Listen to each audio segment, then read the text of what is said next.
Bonjour, ici Saint-Méline Rompré et bienvenue à votre 4e émission de 10 épisodes de Laval 50 ans ma ville, ça se raconte.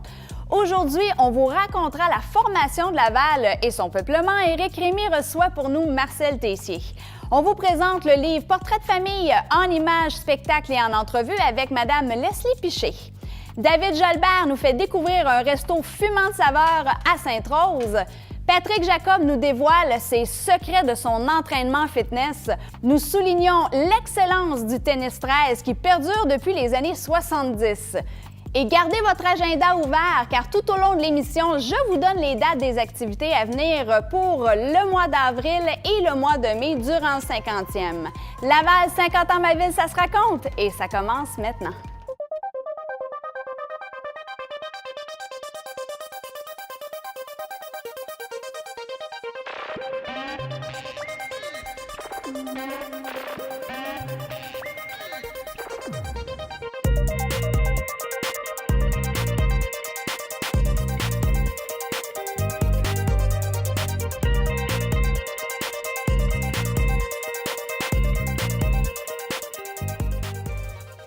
Tous les épisodes, Éric Rémy rencontre notre historien Marcel Tessier de façon à nous rafraîchir la mémoire sur les personnages qui ont façonné Laval de l'île Jésus à aujourd'hui.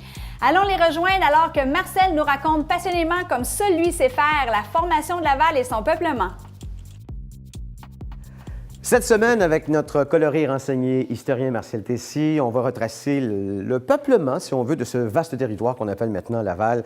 Marcel, d'abord, c'est un très grand territoire, c'est, je pense, 242 km², Laval. C'est extraordinaire, hein? Et ça a commencé par l'île, c'est l'île Jésus, dans le fond. Oui. Quand on parle de seigneurie au début de la colonie, c'est pas Laval, c'est l'île Jésus au complet, dont Monseigneur Laval est celui qui la possède. Donc, au départ, c'est une seigneurie. Vous savez ce que c'est qu'une seigneurie? C'était le long des cours d'eau, on mettait des colons en rangée, puis tout ça, avec des devoirs, puis des droits envers le seigneur et tout ça. C'était comme ça. Donc, ces gens-là exploitaient la terre et ils redonnaient au seigneur, c'est ça? Exactement. Bien, ils donnaient chaque année le 13e minot de blé, imaginez-vous, recueilli dans le champ, allait au Seigneur. Mais il fallait lui rendre foi et hommage. Mon Seigneur, je vous salue à la Saint-Martin. C'était vraiment comme ça. Et quand ils sont arrivés ici à l'île Jésus, les premiers colons venaient de Québec, de la région Québec, parce que, vous savez, Monseigneur... Il était à Québec. Il était à Québec. Et c'était du séminaire de Québec. Alors, à ce moment-là, ça, c'est des gens de Québec qui sont arrivés ici, se sont installés. Mais ils sont vraiment chanceux, ces gens-là, parce que l'île Jésus, c'est un beau territoire. La terre est extraordinaire. Une terre très riche. Très, très, très riche. Et ces gens-là n'ont pas eu de difficulté à la défricher. Alors, c'est déjà très, très bon. Alors, ça va durer un certain moment, surtout pendant à peu près 2 siècles. Le blé, le bois, tous les gens vont cultiver la terre, on va avoir de belles recettes, tout le monde est content, tout le monde est heureux. Ça commence de même. Puis il y a aussi la barre à Plouffe. D'ailleurs, que j'appelais la barre à Plouffe. C'est quoi cette histoire-là, Marc? Ben oui, juste un petit peu avant, la première terre défrichée, c'est Saint-François-de-Sales. OK, Saint-François-de-Sales. Après ça, ça a été Saint-Vincent-de-Paul. Après ça, ça a été Sainte-Rose. Après ça, ça a été au milieu là, de Saint-Martin. Et la barre à Plouffe, c'est vers les années 1900-1901. OK? D'abord, il va y avoir le premier pont, hein? Le pont La Chapelle, oui. Qui va relier Montréal, si vous voulez, à l'île Jésus. Et là, la barre à Plouffe, c'est une belle histoire. D'abord, M. Plouffe, c'est lui qui possédait les territoires et le terrain sur le bord de la rivière des Prairies. À un moment donné, il est cageux. Vous savez ce que c'est, les cageux? Non, c'est quoi? Les hommes de cage. On transportait du bois dans des cages à partir de l'Outaouais jusqu'ici. Et rendu ici, on défaisait la cage et on demeurait chez M. Plouffe. Mais là, mon cher Éric, il y avait des parties épouvantables. Parce que ces cages-là, dont Joe Montferrand...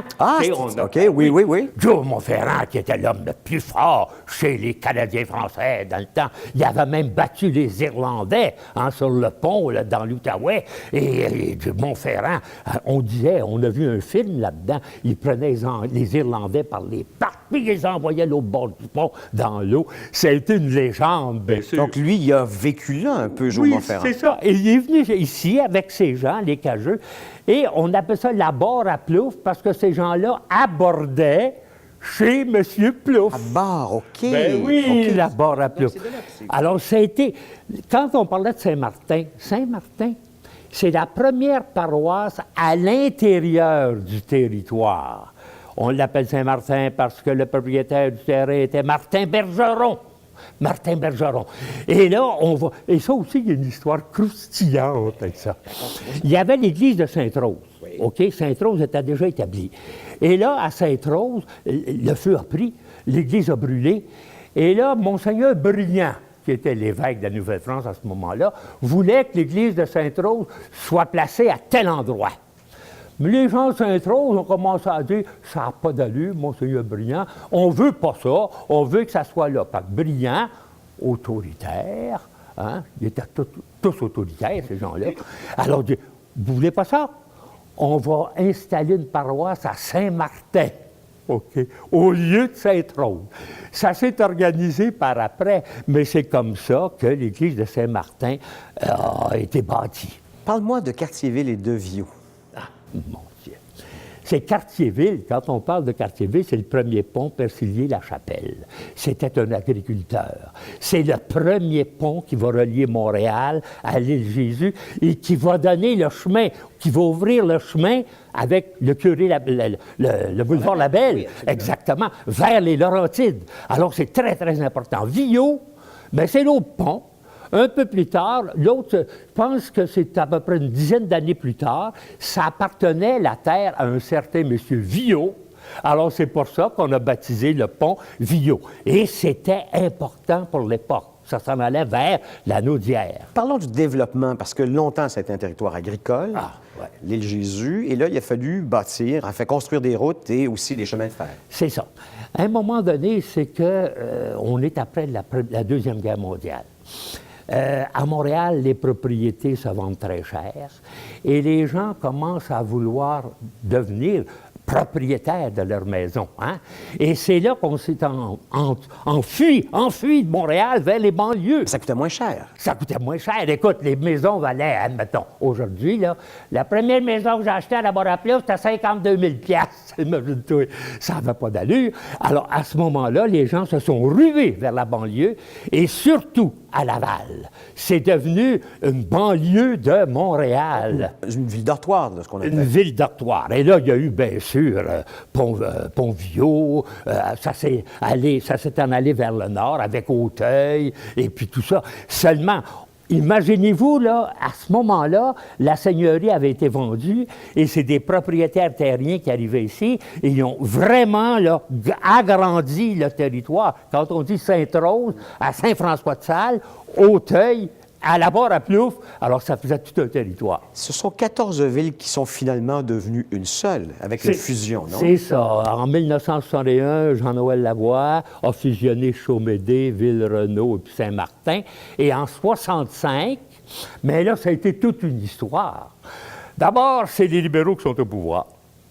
Et bien sûr, c'est l'Union nationale qui est dans l'opposition. Jean-Noël Lavoie, qui est un personnage important parmi les libéraux, hein, il est président de la Chambre, il va pousser, il va faire une espèce de sondage, il va faire aussi de la publicité avec une commission d'enquête, puis tout ça.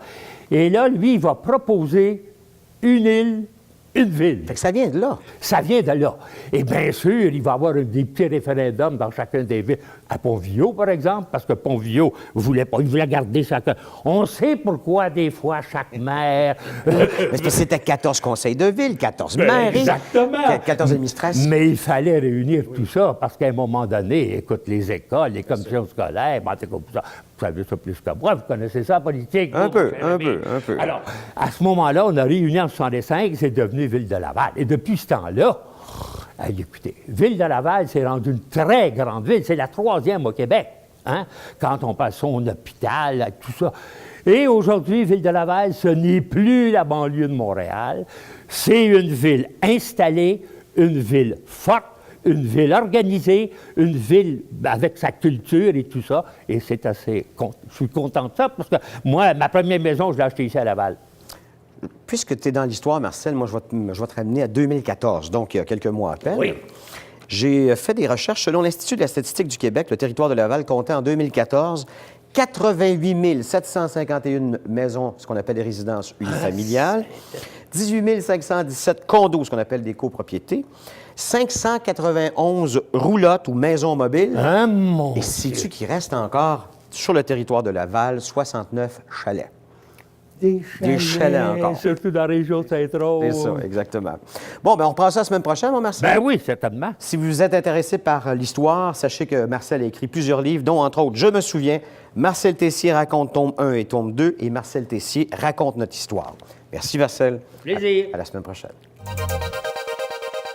Vous vous rappelez de l'Espace Gastronome? Eh bien, le 21 avril, le 6 à 8 dégustation de produits fins de l'Espace Gastronome sera animé par M. Sylvain Melançon de la ferme Jeunes au Travail. Les ateliers survolent l'histoire agroalimentaire de l'île Jésus du 17e siècle à aujourd'hui. On expliquera également le concept du locavorisme, un mouvement qui prône l'achat local de produits frais de saison et donnera des trucs pratiques pour se nourrir localement. C'est gratuit et réservé aux personnes de 18 ans et plus. L'inscription des ateliers est obligatoire, donc s'il vous plaît, veuillez contacter les organisateurs soit au numéro de téléphone ou à l'adresse courriel au bas de l'écran.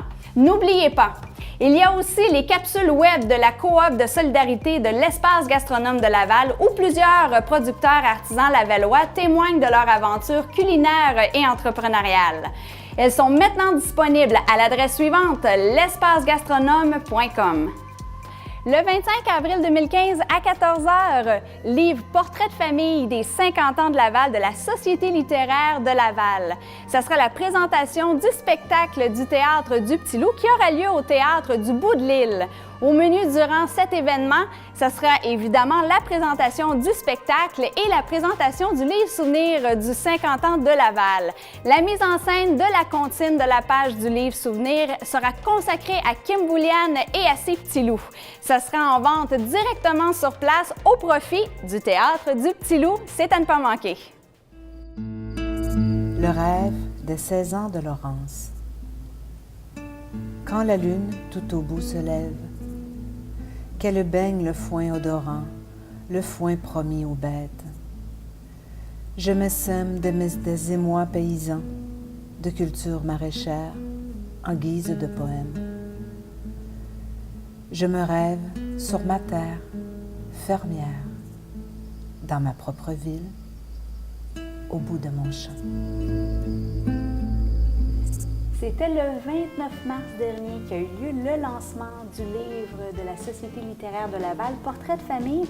On vient tout juste d'entendre une des 3 directrices de cette œuvre et poète, Madame Leslie Piché. Bonjour, Madame Piché. Bonjour. Merci beaucoup. Quel cadeau magnifique. Oui, je dois dire que ça a Plus été... émouvant les uns que les autres. Oui, ça a été un cadeau de le faire.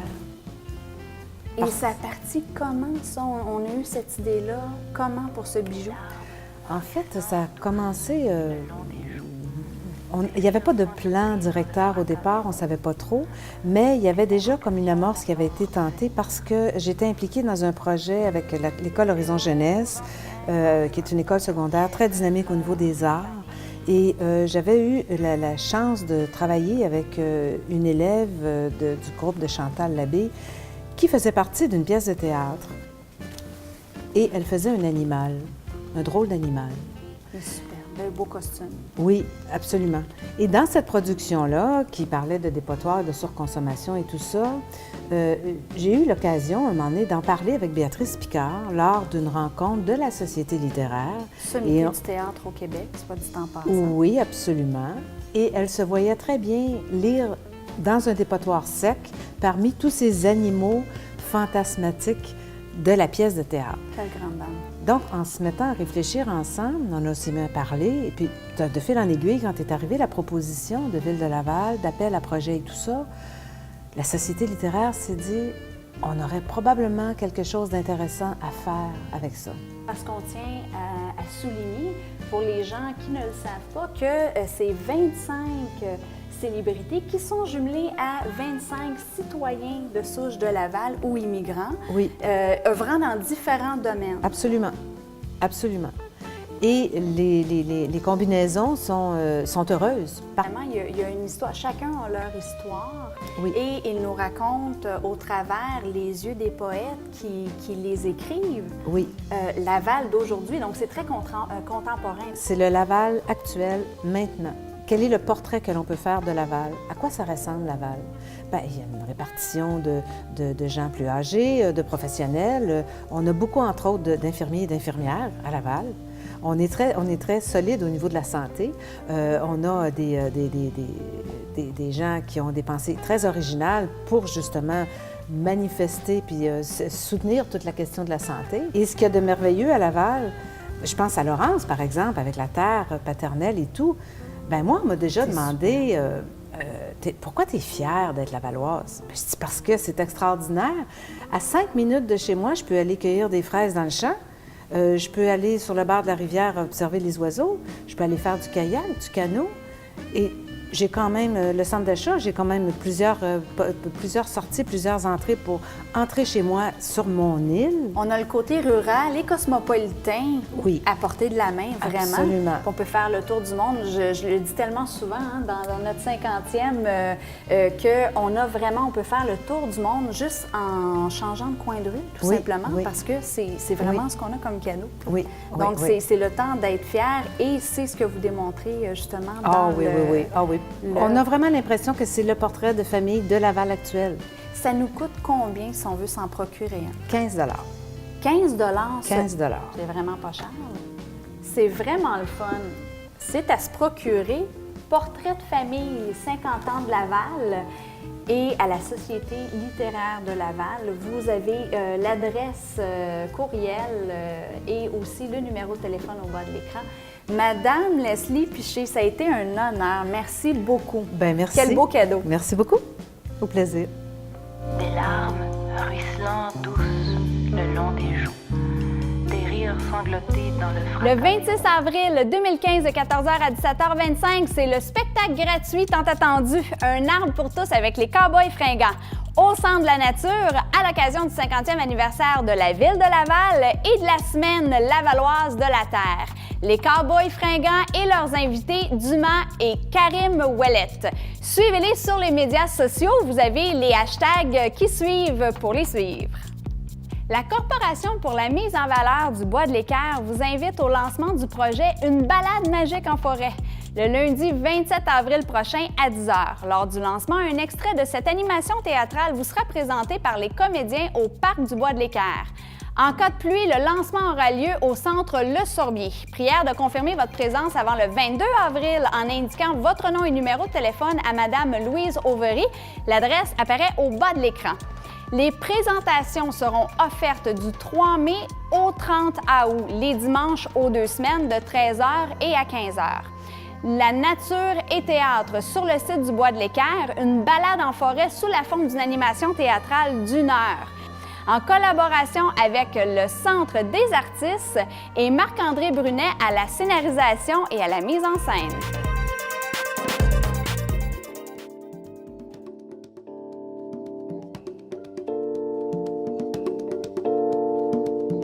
On est avec David Jalbert, son 4e album, L'amour propre. Et on est chez Rob's. Tu nous invites chez Rob's parce que là, c'est un coup de cœur pour toi. Comment ça va et merci, d'ailleurs, d'abord? Bien, ça me fait un grand plaisir. J'ai découvert ce restaurant-là avec une invitation lancée d'un de mes amis du vieux temps, Emmanuel Moreau, qui m'a invité ici. Puis ça a été vraiment un coup de cœur pour moi de découvrir une place qui font tout fumer. On a essayé les ailes de poulet au travers ça fait déjà plusieurs fois que je viens, là, j'ai triché. Avant de te faire venir ici, j'ai testé des trucs, puis c'est hallucinant. Il n'y a pas une chose qui n'est pas délectable. Mais c'est des beaux ingrédients. C'est la passion de la bouffe puis la passion de la business. C'est dans nos assiettes quand on vient ici chez Rob's, puis on a vraiment de la bonne bouffe. Oui, puis... C'est des belles découvertes. Mais j'ai tout essayé ici. Là. Avant de venir ici puis de vous demander de venir m'accompagner ici puis de faire un peu la promotion de chez Rob's, je lui ai donné vraiment une vraie chance, là. Je me suis pas dit, OK, ben là, je viens ici, puis j'aime telle chose. J'ai tout essayé, puis tout est bon. Pour les enfants, il y a le macaroni qui est hallucinant, le mac and cheese est hallucinant. Les côtes levées, c'est vraiment bon. Le porc effiloché est hallucinant. Puis là, je m'apprête à goûter la seule chose que j'ai pas goûté ici. Comment ça s'appelle déjà? Le brisket, ça, là, paraît que c'est vraiment... Ouais. Il n'y a même plus de mots pour le décrire. Là, David, on peut pas être plus VIP que ça. On est dans la cuisine et on a le chef avec nous, le grand boss, M. George Juscas, qui se trouve à être un des copropriétaires, mais aussi le chef à Rob's. Et là, on a une belle pièce de brisket que vous allez nous présenter. Ben oui. Cette brisket, c'est comme une poitrine de bœuf. On cuisinait pour 14 heures, chaque jour frais. Délicieux, il coupe comme le beurre. C'est fumé, hein? Tout ici est fumé. Toute la viande est fumée, frais, chaque jour. Si tu regardes le brisket, il est noir à l'extérieur. Ça, c'est le rub. C'est peut-être 14 ou 15 épices qu'ils ont fait et mariné pour minimum 24 heures. Et avec les fumées, il fait une bark, qu'on dit en anglais. Une barrière. Il protégeait et il donne un goût aux viandes à l'extérieur et il protégeait l'intérieur. Je confirme que ça donne un très bon goût à l'intérieur. Ça fait déjà deux fois que je mange ici, puis là, je commence à y prendre goût. Là. C'est le restaurant familial, Rasta. C'est vraiment dur de ne pas prendre goût à ça. Ça vient de nos amis, nos cousins du Sud. Et c'est quand même unique parce qu'on n'en a pas ici vraiment là, de restaurant avec un concept comme celui-ci. Est-ce que c'est toujours fumé avec du bois d'érable? Toutes les fois, oui. Le bois d'érable, pour moi, j'ai fait des tests avec d'autres bois. Je préfère le bois d'érable. C'est bon pour les goûts québécoises. Puis vous disiez tout à l'heure que c'était toujours frais. Pour avoir mangé ici, c'est tellement vrai. On peut pas avoir plus frais que ça. Mais vous disiez, par exemple, que quand il y avait une quantité limitée, quand que c'est terminé, c'est terminé. Terminé, parce que on fait tout ici frais chaque jour. À commencer avec les sauces jusqu'aux viandes. Il n'y a aucun congélateur, aucun frigidaire, aucun microwave, excuse-moi. So, si on fait 10 briskets, c'est terminé, c'est fini. Okay. Parce qu'il prend 12 heures. C'est pas quelque chose que j'ai mis au grill ou j'ai mis au microwave, viens manger. Il a été fait hier, puis là, il est congelé, puis on le sort aujourd'hui, il n'y en a pas question. Pas question. Frais chaque jour. Si tu viens tard, peut-être tu ne manges pas le brisket, mais tu manges quelque chose d'autre. Tu vas manger autre chose. Si tu veux manger le brisket frais, tu reviens le lendemain tout simplement. Ouais. C'est exactement comme ça. Vous êtes capable d'accueillir un groupe de combien ici, à peu près, la capacité du restaurant? La capacité, c'est 230 personnes.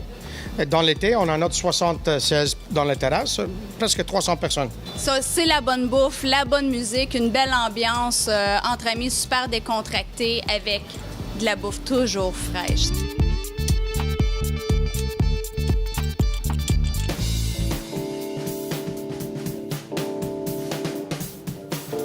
T'es un petit gars de Mascouche, originaire de Mascouche, puis là, t'habites à Saint-Lin. Oui. OK. T'es très loin, là, de Saint-Lin. Puis... Mais il y a deux critères. La bouffe, c'est sûr et certain. Et puis qu'il n'y a rien dans l'âme. Oui, puis la nouveauté. Parce que c'est de quoi que c'est jamais vu. Vous avez beau chercher partout. Moi, je suis un gars qui passe ma vie sur la route parce que je fais de la musique, je cours les restaurants. Je te dirais qu'en moyenne, je dois manger, puis là, je dis les vrais chiffres, là, je dois manger entre 500 et 700 $ par mois de nourriture de restaurant. Fait que je mange beaucoup au restaurant parce que c'est ma vie, parce que je travaille à l'extérieur. Ouais. Mais ça me permet de découvrir beaucoup de choses. Puis même chez moi, j'aime bien manger. Parce que la dernière année, ma blonde est retournée aux études. Puis ça m'a permis de prendre les chaudrons. Parce que vu qu'elle arrivait à 5h30, je voulais pas qu'on mange à 7h avec les enfants. J'ai 3 enfants. Fait que je faisais les devoirs puis je faisais la nourriture. Fait que des côtes levées, moi, je n'ai fait des côtes levées bière et pommes. Mais jamais des bonnes côtes levées fumées comme ça. Moi, j'aime beaucoup l'histoire parce que c'est une gang de Grecs qui ont décidé de compétitionner puis de s'envoyer les meilleures recettes d'en face, puis de dire qui l'a fait la meilleure. Puis tout à coup, la meilleure recette a remporté, puis aujourd'hui, Rob's existe à cause de ça. Puis moi, ma sœur est avec un Grec. J'ai été en couple avec une Grecque pendant des années. Puis, pourquoi pas? Ça me parle énormément.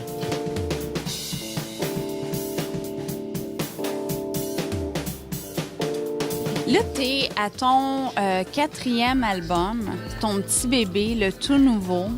Puis tu vas avoir ton lancement. Le lancement a eu lieu en octobre 2014. Et maintenant, ton grand lancement, c'est au Lion d'Or. Ça s'est passé comment, dis-moi?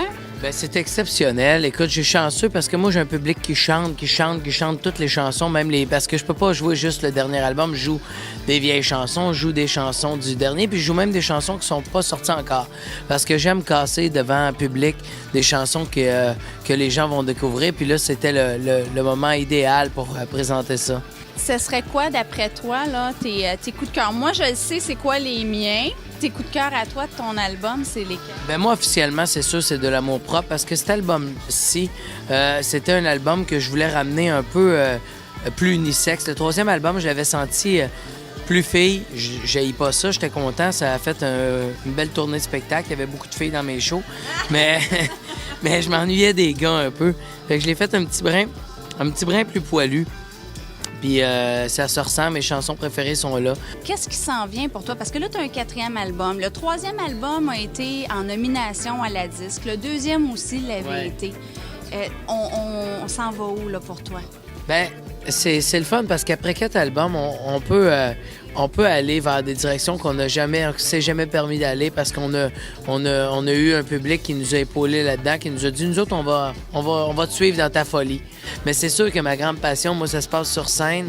Puis là, j'ai une tournée qui s'en vient, la tournée de l'amour propre. J'ai beaucoup de dates qui sont déjà affichées sur mon site davidjalbert.ca.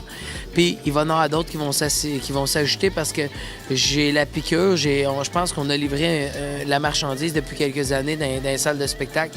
Puis ça se ressent aujourd'hui dans le résultat parce qu'on a encore des gens qui nous appellent pour avoir le spectacle.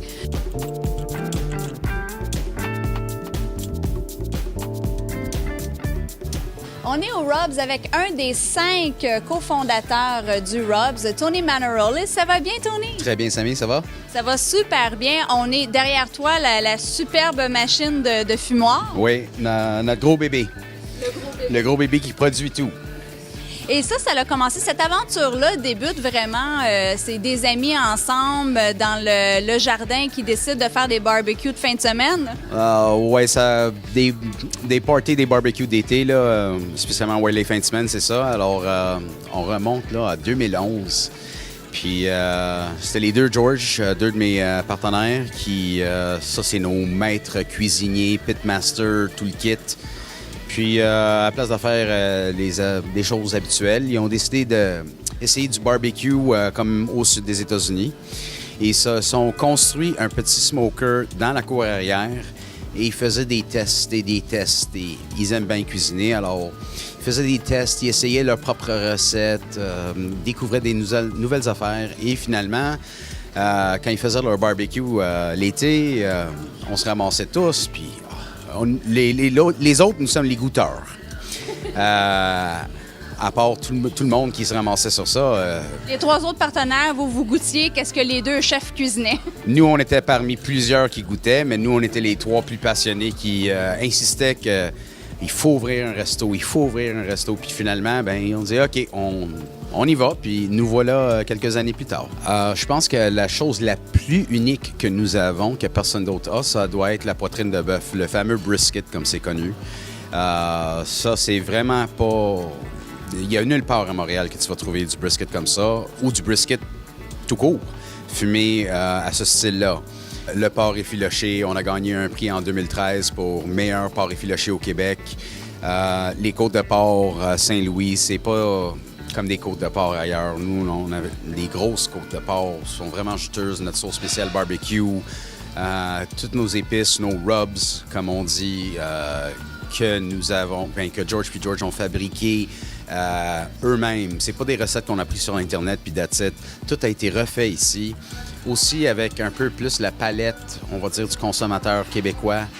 Parce qu'aux États, on va dire c'est beaucoup plus épicé. Nous, c'est beaucoup plus doux et sucré. Le service traiteur Rubs est en pleine marche. Ça aussi, ça peut être une division en soi-même. Mais le monde pense que nous sommes une grande franchise des États. Non, nous sommes 5 gars locaux qui ont trouvé quelque chose qu'ils aimaient vraiment. Puis On a dit, on va essayer notre coup. On était sûr que tout le monde aimerait qu'est-ce qu'on a à offrir, puis ben, ça a été prouvé déjà, puis ça continue à grandir. Là, c'est le plat de résistance, là. Ah, ça, c'est le mien. Ça, c'est le pulled pork qu'on a mis, portobello, et des patates douces et des légumes grillés, brisket, avec légumes qui sont fumés aussi, balsamiques un petit peu, avec des frites maison. Ça ici, c'est un bar bacon. Ouais. D'habitude, c'est qu'est-ce qu'on donne au monde quand il veut prendre une petite liqueur, la bière ou un tequila ou quelque chose, à la place de donner des noix ou des chips. Nous autres, on donne du bacon un petit peu épicé. C'est notre fameuse spécialité aussi avant que vous mangez. Bon appétit. Merci beaucoup. Santé. Merci.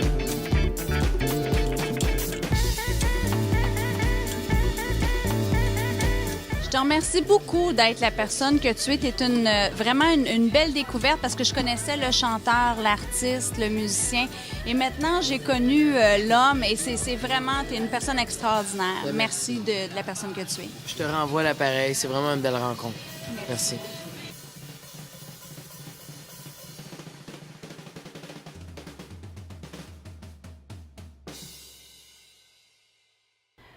Au printemps 2015, la Fondation du Centre de la Nature et la Corporation des célébrations 2015 à Laval proposent un concours afin d'encourager les Lavallois à embellir leurs propriétés à l'occasion du 50e anniversaire de la ville. Le concours d'embellissement floral. Ça se divise en 2 grands volets, résidentiel, commercial et institutionnel. Les participants seront jugés pour leur aménagement au parterre comme au balcon, à la façade ou au jardin. Un montant de 2 000 $ est prévu en prix. Les détails du concours seront communiqués sous peu. Et c'est toujours au printemps 2015 que vous êtes conviés à l'inauguration du jardin éphémère du 50e au Centre de la Nature. Visitez un jardin spécialement créé selon les nouvelles tendances en horticulture.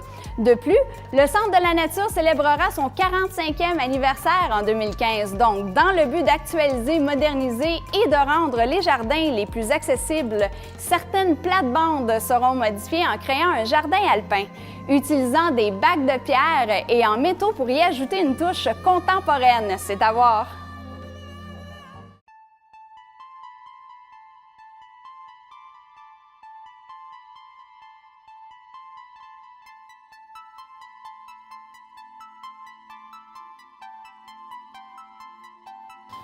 On aimerait tous avoir un corps de rêve, un look de plage. Eh bien, c'est sûr qu'il faut s'entraîner pour être fit. J'ai la chance d'être dans un gym accompagné d'un passionné du gym et qui va pouvoir nous montrer vraiment comment se mettre en forme parce qu'il va participer à une compétition, le fitness. Je vous présente Patrick Jacob. Enchanté. Enchanté. Merci de nous accueillir dans un gym. Tennis 13. Et toi, tu es un pro du fitness. Tu vas faire une compétition. Puis, on le voit pas, là, mais c'est assez découpé parce que c'est important, là. Et on connaît fitness et aussi culturisme. Tu sais, c'est des poses. Exact. C'est quoi la différence? En fait, le culturiste, lui, il va vraiment viser à avoir la plus grosse masse musculaire possible. OK. Fait que lui, il veut être le plus vasculaire possible. Il veut les veines, ils pop, puis tous les muscles soient le plus gros possible. Fitness, c'est vraiment une question de proportion. Un peu moins découpé des fois. Donc, pas obligé d'aller chercher un aussi bas body fat. Okay. Donc, le pourcentage de gras. OK. Exactement. Et tout ce qui est le reste, en fait, les proportions, le look sexy, ça va être un petit peu plus fitness, un petit peu plus vendeur de boxer, si tu veux. Côté On aime ça, les filles, on aime ça. Raconte-nous comment tu as découvert le fitness, là, parce que là, en fait, tu t'entraînes, c'est très difficile. Comment tu as découvert ça? C'est vraiment en étant dans ce monde-là. Tout mon secondaire, j'ai été en sport-études, tennis, l'entraînement, compétition. J'ai tout le temps été dans le monde sportif.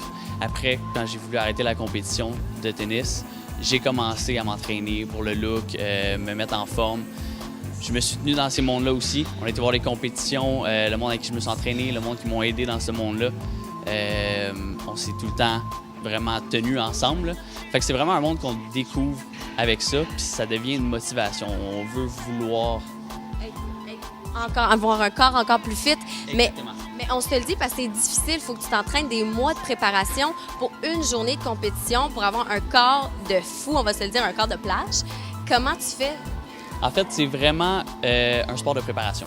Tu veux pas... L'objectif, c'est pas la journée du stage. Personnellement, en tout cas, pour moi, c'est ça. L'objectif, c'est pas de monter sur le stage puis d'aller montrer ma shape. C'est vraiment une question de préparation. Dans le tennis, par exemple, c'était le contraire. Tu vas vraiment te préparer pour mieux performer à la compétition. Là, la compétition, c'est un résultat. Si tu es rendu là, c'est là que tu arrives. C'est toute la préparation qui compte dans l'air de ça, puis c'est ça qui est intéressant. Côté nutrition, côté entraînement, puis côté discipline.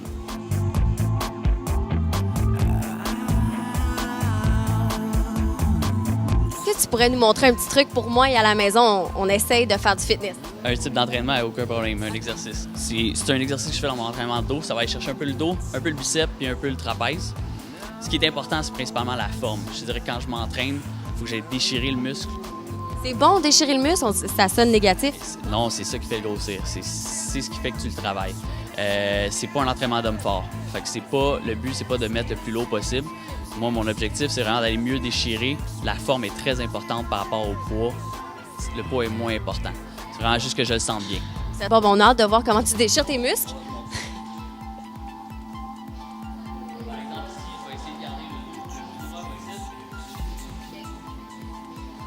Puis quand je lève la barre juste ici, je vais vraiment la ramener jusqu'au ventre comme ça ici. Fait que ça, c'est un exercice que je fais régulièrement dans mon entraînement de dos.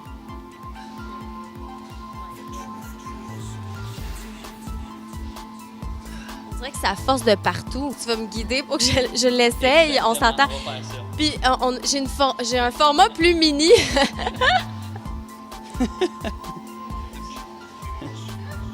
Ça ressemble pas mal à ça.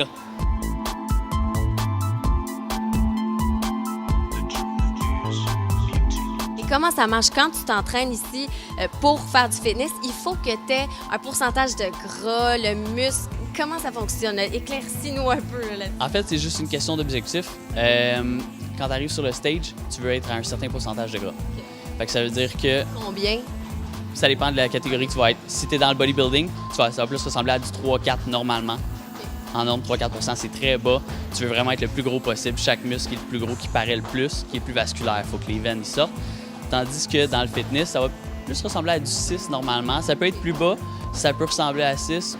L'objectif peut être 6, ça aurait du bon sens. Comme je disais, un petit peu plus look sexy. Fait que c'est vraiment les proportions qui vont compter, aller définir certains muscles, mais pas obligé d'aller aussi bas des fois. Tu as quand même un coach qui a beaucoup d'expérience et lui, il te guide dans toute ta préparation. Oui, en fait, un coach, un ami, c'est vraiment quelqu'un avec qui je me suis entraîné. Encore aujourd'hui, on s'en va voir la nutritionniste ensemble, on s'en va voir... On regarde tout le posing aussi ensemble.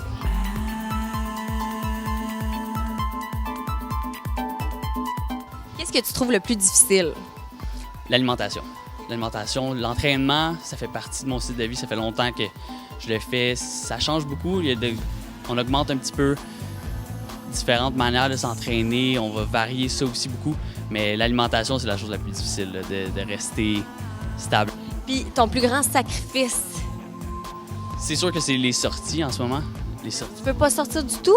En fait, pas de pas sortir. Faut bien dormir, bien manger, bien s'entraîner. Fait que c'est sûr que de veiller tard puis de prendre un coup, ça rentre pas là-dedans. Fait que... Combien d'heures faut que tu dormes? Tout le temps mon minimum de 8 heures à peu près. Puis là, j'aimerais ça voir ce que tu manges dans une journée. Tu nous as préparé un petit plat là, pour qu'on essaye de bien manger. Là. Fait que plus de burger, là. Pas le droit de burger, hein? Je mange pas de burger, non, pas en ce moment. J'ai un repas par semaine, encore en ce moment, que je peux manger ce que je veux. C'est quoi que tu te permets de manger? Souvent, je suis plus un gars qui va aimer aller déjeuner. Ouais, déjeuner, c'est un péché, là. On peut pas quand on s'entraîne. Non, c'est pas de déjeuner tricher. Ça veut dire que moi, je vais me prendre une gaufre avec plusieurs fruits et plusieurs crèmes dessus, là. Là, Patrick, tu nous montres ce que tu manges en une journée seulement, là. Ça, c'est ce que je mange dans une journée, oui. C'est pas beaucoup. C'est pas beaucoup parce qu'en ce moment, on réduit un peu les portions. Okay. Fait que ça ressemble pas mal à ça. Avec mon déjeuner, ma portion de carbohydrates, ça va être mes petits fruits. Okay. J'ai mes œufs, mes légumes verts dans sensiblement chaque repas. Après ça, c'est tout le temps des collations. Fait que ça, une portion de viande, une petite portion de viande. C'est une collation? Oui. Oh, il y a de la viande dans pas mal tous mes repas, là. Fait que ma collation, ça va être soit une portion de viande, soit des œufs comme première collation.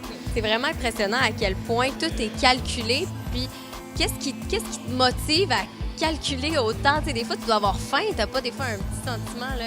Ça, c'est sûr. Des fois, on a faim ou justement, des fois, on n'a pas envie de manger ce qu'on a de prêt ou quoi que ce soit. Oui. Des fois, t'as pas faim et t'es obligé de manger. Oui, parce que c'est aussi important de pas dépasser que de pas en manger pas assez non plus. Il faut vraiment que je mange toutes mes portions. Fait que de ce côté-là, c'est vraiment une question d'objectif. Il faut que tu sois motivé.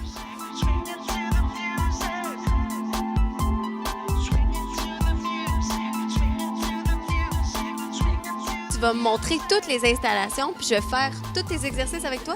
Tout, au complet. Ah ouais, tu lâches pas jusqu'à la fin. Penses-tu que je vais être capable? Je pense que oui. OK. Toi, tu penses-tu? Non. Ben, c'est pas grave, on va essayer. Un peu. Faut-tu que j'aille vite? C'est quoi le truc? Tu augmentes le calibre dans le tapis. Là. Tu mets ça jusqu'en haut, en haut. Là, après ça, là, je te vois tricher. Là, tu l'augmentes pas. Là. OK. Là, tu me fais des muscles, mais des muscles de quoi, là? On va continuer vers le dos. On va te faire du dos, fait que tu vas pouvoir t'asseoir juste ici. Ça a de l'allure. Tu devrais te rendre à ça. OK. Tu vas te tenir ça. Ouais. Tu vas mettre tes deux mains un petit peu plus larges que ça, jusqu'à le haut de ta poitrine. Exactement. Puis là, tu vas sortir le dos quand tu vas te le tirer. Pas pire? Pas pire? Bon. Ça, c'est bon, ça. Ouais. Tu le sens, là? Tu le sens? Ouais. All right, j'aime ça. Tirer, tu vas aller chercher ton dos avec ça. OK. Oh, ouais. 60. Là, pour le déposer. Pas si pire, mais sauf qu'attends, on va te baisser ça un peu. C'est bien contrôlé, là. Ah, ça a du bon sens, là. Là, tu le sens bien.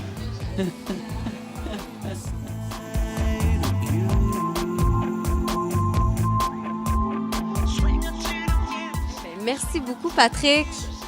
Merci à toi. Tu nous as emmenés dans ton univers du fitness. Et voilà, tous les jours.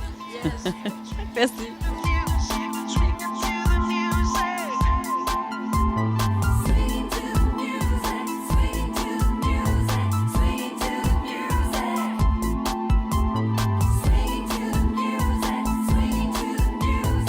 Vous voulez assister à un spectacle musical? Eh bien, c'est le 28 et 29 avril prochain à 19h que ça se passe. Ici, Le Monde. Ça a été écrit et réalisé par les élèves de 5e et 6e année de l'école Saint-Norbert de Laval, qui raconte l'histoire de la ville vue du point de vue singulier de tous ces jeunes. Il y en a à peu près 150 de plus de 50 pays répartis sur 4 continents, 42 langues maternelles. Donc, ce sont le reflet de Laval, sa diversité d'aujourd'hui. C'est à partir du mois de mai 2015 qu'Olivier Godette réalisera les 3 fresques aux endroits suivants. Au Théâtre du Vieux-Saint-Vincent, les 2 fresques suivantes sont à l'ex-caserne de Saint-Vincent. Les Lavallois seront invités à une inauguration officielle dans le cadre de l'événement Saint-Vincent en lumière en décembre. Les dates sont à venir. Découvrez les autres projets du comité des partenaires de Saint-Vincent-de-Paul, le marché de Noël de Laval, Saint-Vincent en lumière et le grand spectacle. On est devant le Tennis 13 à Laval et vous savez comme moi qu'on n'a pas besoin de mentionner sa réputation qui est monstre. Depuis 1979, le Tennis 13 est reconnu et c'est parfait à chaque année. J'ai avec moi le directeur général, le propriétaire du Tennis 13, M. Paul Patnaud. Merci beaucoup d'avoir pris de votre temps pour être avec nous, Paul. Bonjour, tout le plaisir est pour moi. Je suis très heureux que vous fassiez une émission sur le Tennis 13 qui est effectivement de plus de 35 ans à Laval.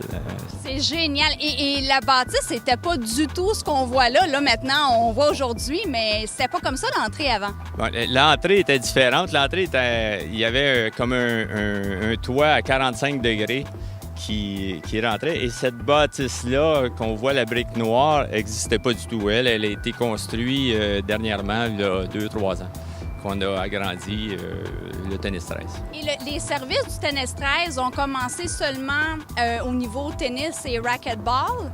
Oui, ça a commencé au niveau tennis, racquetball. Par la suite, on a été dans les premiers à avoir un gym. D'ailleurs, on a déjà été les éducateurs des joueurs de hockey du Canadien qui venaient au tout début, là, dans les années 80. Les joueurs du Canadien, c'était les entraîneurs de Tennis 13 qui les entraînaient. Donc là, ça a l'air de rien, Paul, mais on est vraiment on vient d'entrer là, dans l'espace désigné pour le hockey extérieur. On est sur la patinoire extérieure de deck hockey. Bon, naturellement, ça n'a pas l'air d'une patinoire, ça a plus l'air peut-être d'un stationnement, mais avec raison, parce qu'il n'est pas encore commencé. La saison commence au mois de mai, fin avril, début mai, et après ça, on entoure de bandes la surface, on a nos lampadaires pour le soir, puis on a une surface plastifiée en dessous pour le fond. Et vous avez une super belle enseigne en plus pour le tennis 13, c'est assez impressionnant. Nous avons construit cette enseigne-là l'année passée. On en est très fiers. C'est une des premières, je pense, enseignes électroniques en LED à Laval. Alors, on a décidé de construire ça et de s'afficher au goût du jour, comme on dit. Combien de terrains de racquetball et de tennis? De tennis, on parlait quand on a commencé de 10 terrains. Fait que dans les premières années, dans l'année 79, là, donc c'était la première année. Et après ça, on a rajouté 6 autres terrains de tennis. Et 7 autres terrains de racquetball. On pourra les vérifier, les voir tantôt, les terrains de racquetball. Ça ressemblait à quoi être membre dans le temps? Est-ce que c'était dispendieux? Je vous dirais que ça coûtait environ 100$ par année, dans ce coin-là. Mais dans ce temps-là, c'était quand même, aujourd'hui, 100$. Non, oui, quand même. C'était de l'argent, là. On était membre au Tennis 13. C'était quelque chose. C'était prestigieux, c'est sûr. Non, on va vous laisser nous guider au travers le Tennis 13. Oui, le centre, on vous suit. Parfait. En rentrant, nous avons la boutique. La boutique a toujours été là. Depuis les années 79, la boutique est là. On a créé ici des centres de vente. Avant, c'était des bureaux. Là, on a 3 bureaux de vente. La réception qu'on a mis au centre, qui avant était à la place des bureaux. Ici, on tombe dans le restaurant. Alors, on a un restaurant qu'on a tout rénové cette année. Qui est rendu laitue and go, c'est-à-dire qu'on peut apporter des salades ou diverses sortes de salades à la maison. On les prend, et on s'en va chez nous avec... on sert naturellement aux tables, on a le permis d'alcool, etc. On est présentement dans la piscine de Tennis 13. Naturellement, la piscine, qui dit piscine, dit des cours adultes, cours pour enfants, clinique, jusqu'à médaille de bronze. Le pilates, pour ceux qui connaissent ça, c'est des exercices naturellement, mais je vais vous présenter plutôt les 2 propriétaires de Connexion Pilates qui sont avec nous depuis plusieurs années, Lynn Grenier et Valérie Couture. Bonjour. Donc, Pilates, faut que je le dise, j'en ai jamais fait. Et ça m'intrigue. Je suis peut-être une des dernières dans le monde qui en fait pas, là. Donc, je vous suis vraiment comme une novice. OK, alors on rentre, on va vous présenter le studio. Simplement pour vous dire que ça fait 15 ans qu'on a ouvert les studios Connexion Pilates. Le premier a été ouvert ici. Ensuite, on a un autre studio à Duvernay et puis un petit nouveau à Rosemère. Alors, on fait des petits, ça continue vraiment. C'est une belle méthode de mise en forme, de réhabilitation. On travaille avec les athlètes aussi.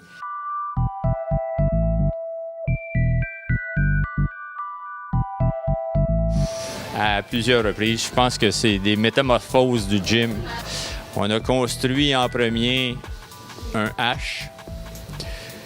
Et après ça, on a construit un côté, le plancher, et après ça, l'autre côté, ce qui est devenu un étage, simplement, du gym à grandeur. C'était pas la place où est-ce qu'il y avait la passerelle, c'est ça? La passerelle était effectivement entre les 2 portes. 2 ou 3 ans dans ce coin-là. On se trouve un petit coin pour réussir à agrandir le gym encore. Fait que donc, on est très fiers de notre gym présentement. Là. Et il pourrait nous parler ou nous montrer quelques nouveautés qu'on a eues cette année au niveau de l'équipement du gym. On est dans les seuls clubs à avoir effectivement ces machines-là. On en est bien contents. Alors, je vous présente Romain. Bonjour, Romain. Bonjour. Alors, c'est une machine, c'est ici, la Kinesis. C'est une nouvelle machine pour vous. Oui, on l'a, ça doit faire quelques mois maintenant, environ 7 ou 8 mois. Donc c'est une machine qu'on allait chercher qui vient d'Italie. Technogym, c'est une compagnie italienne. Et on essaie toujours de rester informé sur quel type de nouvelles machines, quel type de nouveaux entraînements sont disponibles et sont tendances et fonctionnent vraiment.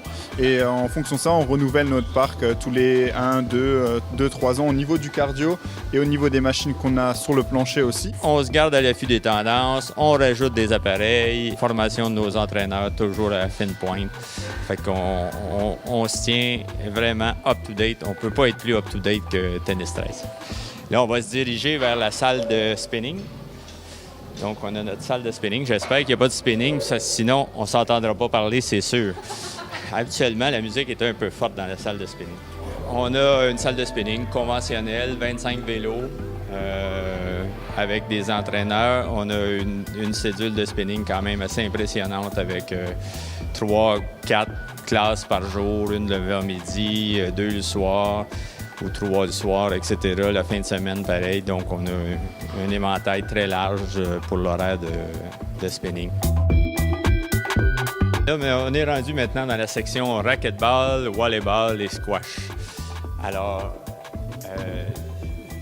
nous avons le terrain de racquetball conventionnel. On en a 2 qui sont vitrés.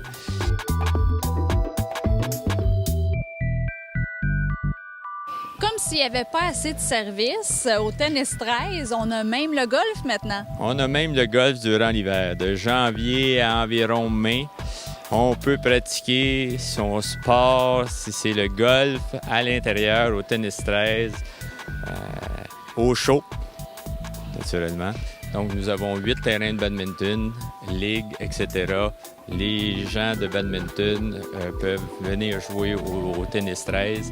On a un abonnement qui est illimité, qui vous donne le droit de jouer tant que vous voulez au badminton, toutes les heures que vous voulez.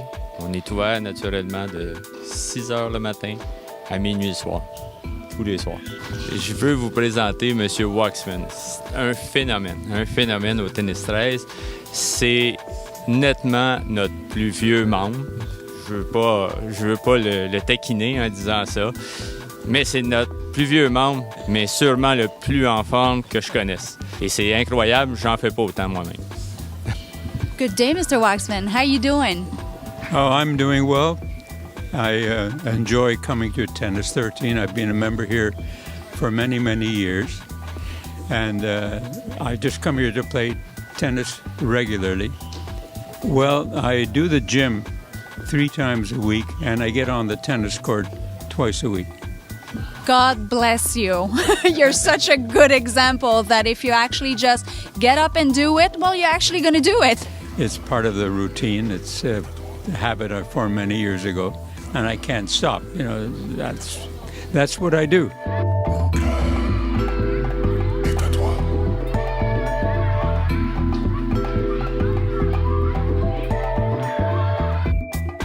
Le saviez-vous? Il y a un rendez-vous amical des bikers à Sainte-Rose. Votre Resto Rob's barbecue américain dans Sainte-Rose, juste avant le début de la route 117 Nord, tiendra le mardi 12 mai prochain et ce pendant 12 semaines, un rendez-vous des bikers tout en saveur. Vous avez une moto et la passion du barbecue, c'est tout ce qu'il vous faut. On vous offre un service express, il y aura plusieurs tirages et des promotions alléchantes. Pour avoir une chance de gagner, on vous fera remplir le carton officiel de participation sur place. Prenez note que seulement en cas de pluie, le rendez-vous sera remis au mardi de la semaine suivante. Le rendez-vous des bikers le plus hot cet été, c'est chez Rob's Barbecue américain que ça se passe. Tous les mardis soirs, dès le 12 mai. Au 699 boulevard Curie-Labelle à Sainte-Rose-Laval. Une présentation de Coors Light, en partenariat avec FBTB et TrueCulture.com. Visitez le site pour les mises à jour, robsbarbecue.ca ou par téléphone au 450-937-5558. Au fil de l'eau, c'est Laval en images et en musique le 6 mai 2015 à la salle André-Mathieu par l'Orchestre symphonique de Laval dirigé par son chef Alain Trudel. Il interprétera une création originale de son compositeur en résidence Nicolas Gilbert. La performance de l'OSL sera accompagnée de la projection d'un court-métrage créé pour l'occasion par le talentueux réalisateur d'origine colombienne Santiago Ruiz Torres. Les plus beaux paysages de Laval seront regroupés sous le thème du pont, l'élément unificateur par excellence qui permet de communiquer et évoluer. Le projet à la découverte de son voisin mettra en place des activités qui favoriseront la mixité sociale et encouragera la découverte des diverses communautés. Plutôt que de simplement découvrir les différentes cultures, il y a 5 communautés qui seront invitées à se découvrir entre elles.